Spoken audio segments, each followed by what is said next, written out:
معزز سامعین کرام، السلام علیکم ورحمۃ اللہ وبرکاتہ۔ الحمدللہ کفا وسلام علی عبادہ الذین اصطفیٰ، اما بعد، اعوذ باللہ من الشیطان الرجیم، بسم اللہ الرحمن الرحیم۔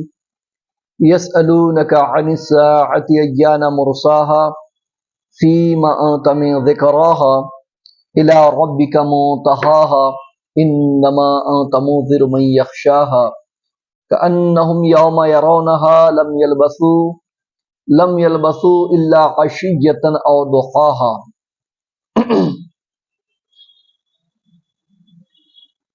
معزز سامعین کرام، اس سے پہلے میں نے سورہ نازعات آیت نمبر 27 سے 32 تک کی تفسیر آپ حضرات کے سامنے پیش کی۔ اب آپ حضرات کی خدمت میں سورہ نازعات آیت نمبر 34 سے لے کر 46 تک کی تفسیر آپ حضرات کی خدمت میں پیش ہے۔ ازی قبل اللہ رب العزت نے مرنے کے بعد دوبارہ اٹھائے جانے پر کچھ مضبوط اور محسوس دلیلیں پیش فرمائی تھی۔ اللہ رب العزت نے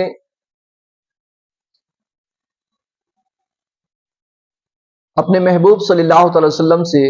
فرمایا، اے محبوب، آپ جب کفار و مشرکین کو پوچھیں گے کہ بتاؤ آسمان کس نے پیدا کیا، زمین کس نے بنائی، تو لَيَقُولُنَّ اللَّهُ، تو وہ یہی کہیں گے کہ آسمان و زمین کا خالق اللہ ہے، آسمان و زمین کو اللہ نے پیدا کیا ہے۔ اور اس سے پہلے اللہ نے فرمایا أَأَنْتُمْ أَشَدُّ خَلْقًا أَمِ السَّمَاءُ بَنَاهَا، کہ جب تم یہ کہتے ہو کہ آسمان و زمین کو اللہ ہی نے بنایا اور یقیناً آسمان و زمین کا خالق اللہ ہی ہے، تو یہ بتاؤ کہ تمہیں پیدا کرنا زیادہ مشکل ہے یا آسمان اور زمین کو پیدا کرنا زیادہ مشکل ہے؟ یقیناً آسمان کو پیدا کرنا، زمین کو پیدا کرنا، پہاڑوں کو پیدا کرنا یہ زیادہ مشکل ہے۔ تو جب تم کہتے ہو کہ ان مشکل ترین اشیاء کا خالق اللہ ہے، تو پھر تمہیں پیدا کرنا میرے لیے آسان ہے، پھر اپنے دوبارہ اٹھائے جانے اور پیدا کرنے کے منکر کیوں ہو رہے ہو کہ اللہ ہمیں دوبارہ کیسے اٹھا سکتا ہے، دوبارہ کیسے پیدا کر سکتا ہے، منتشر اجزاء کو کیسے جمع کر سکتا ہے؟ جب آسمان کا وجود نہیں تھا، اس کا کوئی مادہ ہی نہیں تھا، زمین کا وجود نہ تھا، اس کا کوئی مادہ نہیں تھا، پہاڑ کا وجود نہ تھا، پہاڑ کا کچھ وجود مادہ ہی نہیں تھا، ان ساری چیزوں کو اللہ تبارک و تعالیٰ نے پیدا فرمایا۔ تو پھر انسان کو پیدا کرنے کے بعد جب موت آئی اور موت آنے کے بعد دوبارہ پیدا کیا جانا، یہ بھلا اللہ کے لیے کون سی بڑی بات، کون سا مشکل امر ہے یا کون سا مشکل کام ہے؟ تو یہاں سے اللہ رب العزت فرماتا ہے کہ اس سے پہلے آیتوں میں پہلے اللہ تبارک و تعالیٰ نے قیامت آنے والی ہے اس کے امکان کی دلیل پیش کی تھی، اس کے بعد پھر اللہ تبارک و تعالیٰ نے قیامت کے واقع ہونے کی خبر دی، پھر اس کے بعد اللہ رب العزت نے قیامت کے دن کے رونما ہونے والے ہولناک مناظر اور دہشتناک حالات کی خبر دی، اور پھر اللہ تبارک و تعالیٰ نے مومنوں اور کافروں کے انجام کی خبر دی، قیامت کے دن اس کا کیا انجام ہونے والا ہے۔ اور اس کے بعد یہ آیت نمبر 42 میں اللہ رب العزت ارشاد فرماتا ہے کہ یہ لوگ آپ سے قیامت کے بارے میں پوچھتے ہیں، یسألونک عن الساعۃ ایان مرساها، کہ یہ لوگ آپ سے قیامت کے متعلق پوچھتے ہیں کہ اس کا وقوع کب ہوگا۔ حضرات، قیامت کے تعلق سے پوچھنا دو طرح کا ہے۔ ایک تو قیامت کے تعلق سے پوچھنا تطمین قلب کے لیے ہوتا ہے، ایک تو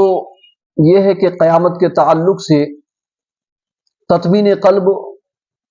اور حصول علم کے لیے کہ قیامت کا علم ہو،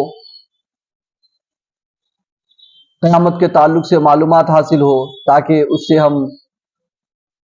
عبرت حاصل کریں، ڈریں اور پھر اس کی تیاری میں لگ جائیں۔ اور ایک ہوتا ہے تضحیق اسلام،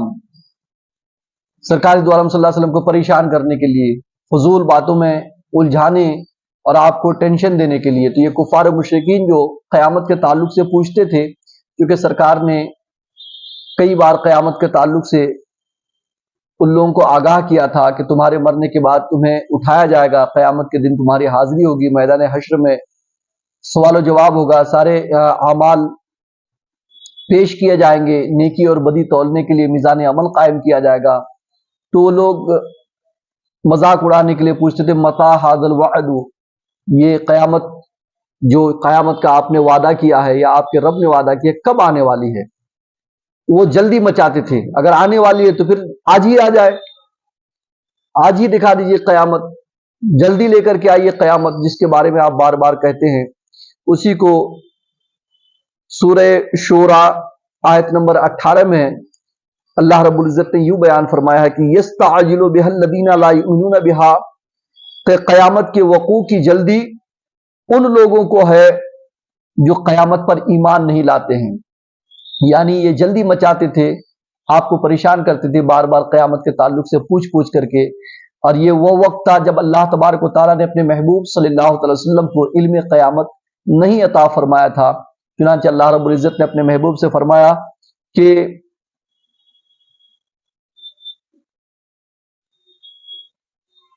فیما انت من ذکراہا، اے محبوب آپ کا اس کے ذکر سے کیا تعلق ہے، یعنی قیامت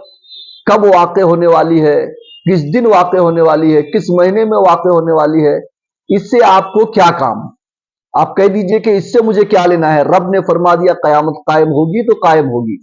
یہ وہ وقت تھا کہ جب اللہ نے اپنے محبوب کو وقوع قیامت کا علم عطا نہیں فرمایا تھا، بعد میں اللہ رب العزت نے اپنے محبوب صلی اللہ علیہ وسلم کو علم ما کان و ما یکون عطا فرمایا اور وقوع قیامت کا بھی علم عطا فرمایا۔ چنانچہ سرکار دو عالم صلی اللہ علیہ وسلم نے تفصیل سے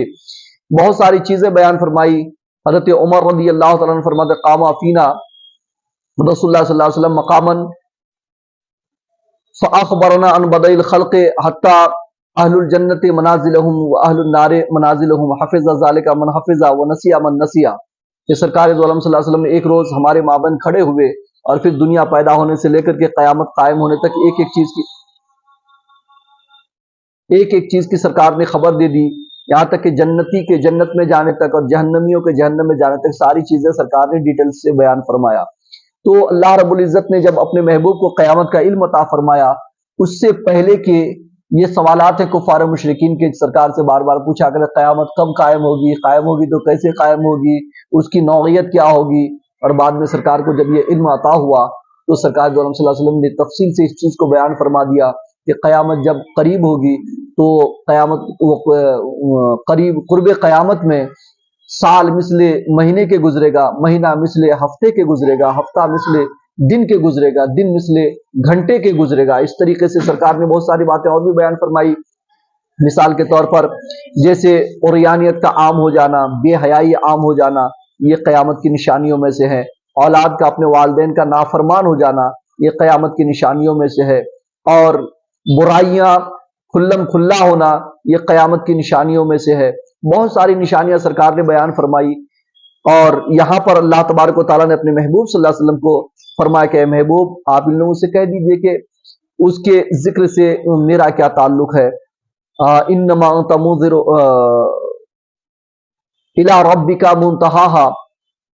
کہ آپ کے رب کی طرف ہی اس کی انتہا ہے۔ قیامت کا علم ذاتی اللہ تبارک و تعالیٰ کو ہی ہے، اور اللہ تبارک و تعالیٰ ہی اس کے حقیقی وقت کو جانتا ہے،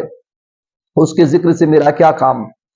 اور جب اللہ تبارک و تعالیٰ نے آپ کو علم قیامت عطا فرمایا تو آپ نے پھر ایک ایک چیز کو بیان فرمایا۔ آیت نمبر 45 میں اللہ تبارک و تعالیٰ فرماتا ہے انما انت منذر من یخشاہا، آپ تو صرف اس کو ڈرانے والے ہیں جو اس سے ڈرتا ہے، یعنی آپ قیامت سے صرف بندوں کو، میرے بندوں کو، اپنی امت کو ڈرانے والے ہیں جو کہ اس سے ڈرتا ہے۔ یہاں پر ایک سوال ہوتا ہے کہ سرکار تو سارے ہی لوگوں کے لیے بشیر و نذیر بن کر کے آئے، سبوں کو خوشخبری بھی جنت کی دینے کے لیے آئے، سبوں کو جہنم سے ڈرانے کے لیے بھی آئے، سبوں کو حق بات بتانے کے لیے آئے، پھر یہاں پر یہ کیوں کہا گیا کہ آپ اس کو ڈرانے کے لیے آئے جو کہ اس سے ڈرتا ہے؟ اس کا مطلب یہ ہے کہ کفار و مشرکین کو آپ ڈرانے کے لیے نہیں آئے تھے، کیونکہ وہ تو قیامت سے ڈرتا ہی نہیں تھا، اس کا منکر تھا، صرف مومنین ڈرتے تھے۔ تو کہتے ہیں کہ یہ ایسی ہی ہے جیسے کہ اللہ تبارک و تعالیٰ نے قرآن مقدس میں فرمایا سورہ بقرہ میں ہدی للمتقین، قرآن ہدایت ہے متقیوں کے لیے۔ تو کیا قرآن صرف متقی کے لیے ہدایت ہے؟ نہیں، قرآن سب کے لیے ہدایت ہے، مگر چونکہ قرآن سے ہدایت صرف متقی حاصل کریں گے، اس لیے قرآن نے کہا ہدی للمتقین، یہ ہدایت ہے متقین کے لیے۔ ہدایت تو سب کے لیے ہے، مگر جو لوگ حاصل کریں گے، جو اس سے فائدہ حاصل کریں گے، وہ صرف متقی ہیں، اس لیے متقی کا تذکرہ اور ذکر ہوا۔ اسی طریقے سے اس آیت میں بھی فرمایا گیا کہ آپ تو صرف ان کو ڈرانے والے جو اس سے ڈرتا ہے۔ مطلب یہ ہے کہ ڈرانے والے تو آپ سب کو ہیں، مگر صرف ڈریں گے کون؟ جو اس سے فائدہ حاصل کریں گے، جو آپ پر ایمان رکھتے ہیں، تقوی پرہیزگاری کرتے ہیں، وہی لوگ صرف ڈریں گے، باقی کوئی نہیں ڈریں گے۔ آیت نمبر 46 میں اللہ رب العزت نے ارشاد فرمایا کأنہم یوم یرونہا لم یلبثوا الا عشیۃ او ضحاہا، گویا کہ وہ جس دن اس کو دیکھیں گے، یعنی قیامت کو دیکھیں گے اور دوزخ کے عذاب کو دیکھیں گے، تو اس وقت قیامت کے ہولناک منظر کو دیکھ کر اس میدان میں جو پریشانیاں ہوں گی اور جو تکلیفیں ہوں گی، جو تصور سے باہر حالات جیسے پیش آئیں گے، وہ اس سخت مناظر کو دیکھ کر اور پھر جہنم کے دہکتی ہوئی آگ اور خوفناک عذاب کو دیکھ کر کے کفار مشرکین کو اس وقت ایسا لگے گا انہم یوم یرونہا لم یلبثوا الا عشیۃ او ضحاہا، کہ وہ دنیا میں صرف تھوڑی دیر ٹھہرے ہیں، صبح کے وقت تھوڑی دیر رہ کر کے ریٹرن آ گئے، یا پھر سمجھو شام کے وقت تھوڑی دیر رہ کر کے واپس آ گئے۔ ایسا لگے گا کہ بس چند سیکنڈ کے لیے دنیا میں گئے تھے اور پھر دنیا سے پلٹ کر آ گئے اور ہمیشہ ہمیشہ کے لیے جہنم ہی میں ہے، میدان قیامت میں ہی میں۔ حالات دیکھ کر کے، وہاں کی پریشانیاں دیکھ کر کے ایسا لگے گا کہ ایک تو کفار و مشرکین کے لیے غیر متناہی جہنم میں رہنا ہے، تسلسل کے ساتھ رہنا ہے اور ہمیشہ کے لیے رہنا ہے، غیر متناہی مدت تک رہنا ہے۔ ایسا نہیں کہ ان کو کبھی وہاں سے نکلنا پڑے گا، اور پھر اس میں وہ خوفناک عذاب جس کو نہ زبان بیان کر سکتی ہے، نہ آنکھیں اس کا منظر پیش کر سکتی ہے، ایسے دہشتناک عذاب کے بارے میں جب وہ ماتھے کی نگاہوں سے دیکھیں گے اس کو، اور جب قیامت کے حالات کو ملاحظہ کریں گے، تو وہ یہ کہیں گے گویا کہ ہم دنیا میں چند سیکنڈ کے لیے گئے تھے اور پھر پلٹ کر آ گئے اور ہمیشہ ہمیشہ اسی مصیبت میں گرفتار ہیں۔ اللہ تبارک و تعالی آپ کو اور ہم کو سب کو قیامت کے خوفناک منظر سے محفوظ رکھے، اور اپنے محبوب صلی اللہ علیہ وسلم کی شفاعت اپنے فضل و کرم سے ہمیں جنت الفردوس میں جگہ عنایت فرمائے۔ السلام علیکم ورحمۃ اللہ وبرکاتہ۔